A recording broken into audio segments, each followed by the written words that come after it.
शुरू करते हैं। हदीसों में बताया जाता है कि आलिम की इबादत आबिद की इबादत से अफजल है। सवाल यह है क्यों? अच्छा सवाल है। आलिम की का सोना है, असमें हदीस में है कि आलिम का सोना आबिद जाहिल आबिद की सारी रात की इबादत से बेहतर है। बहरहाल उसी टाइप का ही सवाल है। आलिम का एक सजदा हजारों सजदों से बेहतर है, शायद उसका क्या है? इसका जवाब जरा सा इंटरेस्टेड है, इसलिए थोड़ा 2 मिनट लग जाएगा। इजाजत है? शॉर्टकट जवाब मुझे नहीं आता है। हजरत मूसा अलैहिस्सलाम के ज़माने में आलिम क्या होता है और जाहिल क्या होता है? एक आबिद रहता था, इबादत करता था, मगर बहुत पक्का जाहिल था, कुछ नहीं जानता, वो जानता था इबादत। वो दिन भर पहाड़ पे बैठ के अल्लाह अल्लाह अल्लाह अल्लाह। खाना खाने जाता था, आके बैठ जाता था, बस इतने ही। बाथरूम जाता था, उसके अलावा किसी से मिलता ही नहीं था। कहता था किसी से सलाम अलैकुम करने का मतलब अपना टाइम लॉस करना। उतनी दफा में 4 मरतबा अल्लाह कहेंगे, इससे बात करेंगे, ठीक है। शैतान को सूजी से बहकाने की, लेकिन बहकाए तो कैसे बहकाए, है ना? इसलिए कि टाइम ही नहीं देता है ना किसी से मिलने का। तो उसने कहा कि ये ऐसे नहीं मानने वाला है। आप देखिए, कभी कभी आप किसी बिजनेस को कर रहे हैं, आप किसी से बात ना करें, बहुत घमंडी हो जाएं आप किसी, और वैसे ही बिजनेस सामने वाला का दुकान खोल दे, तो फिर आप टाइम निकाल के उससे जरूर मिलने जाएगा कि भाई तू कब से आ गया इधर, है ना? ये ताकि नहीं चलता है।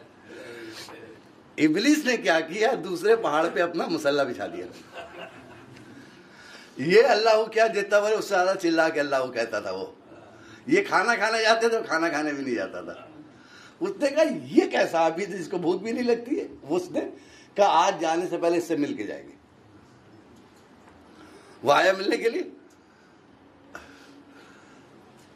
इब्लिस तो इंतजार कर रहा था, इसको जाना नहीं पड़ा, खुद आबिद चल के आया। जाहिल इसको ज़हन में रखिए, उस सवाल को ज़हन में रखिए, इस सवाल का जवाब दे रहा हूं मैं। जाहिल जो है, आबिद जो, और आलिम में क्या फर्क है? आया, उसने कहा कि आपको भूख प्यास नहीं लगती? अरे अल्लाह की इबादत के आगे भूख प्यास क्या लगेगी? वो उसके खौफ के मारे हम तो एकदम, ये कैसे हुआ? कहा एक दिन मुझसे गुनाह हो गया। गुनाह का होना था, डर के मारे भूख मर गई। वो इतना सीधा था, उसने कहा गुनाह होता कैसे ही होता है? आबिद कह रहा गुनाह कैसे होता है? हम भी चाहते हैं कि भाई खाना नहीं पड़े, यही आके पड़े रहे। बताओ गुनाह कैसे होता है? कह रहे गुनाह क्या होता है? सामने पहाड़ के नीचे तवाइफों का अड्डा, एक रात तुम चले जाओ वहां, तुम बाद में जब वहां से लौटोगे तुमको एहसास हो जाएगा गुनाह हो गया तुमसे। इसके ज़हन में क्या? अल्लाह की इबादत करना बस।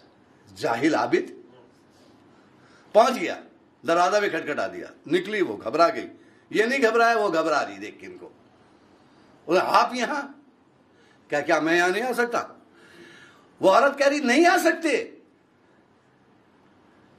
सकते आप यहां। क्यों नहीं आ सकता मैं? कहा हम और तवाइफों के दरमियान अगर कोई इख्तलाफ पैदा होता है किसी बात पर, तो हम तुम्हारी इबादत की कसम खाते हैं, हमारे प्रॉब्लम सॉल्व हो जाते हैं।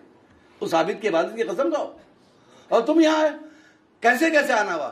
कहने लगे वो दूसरा आबिद जो है ना, उसने हमको ये एड्रेस बताया।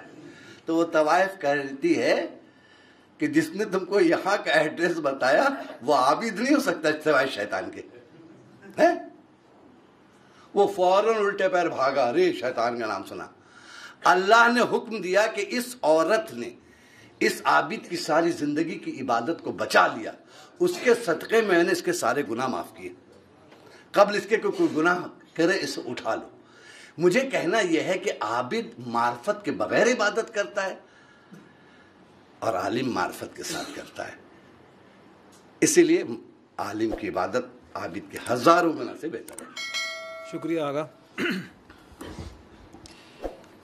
आगा। क्या इबादत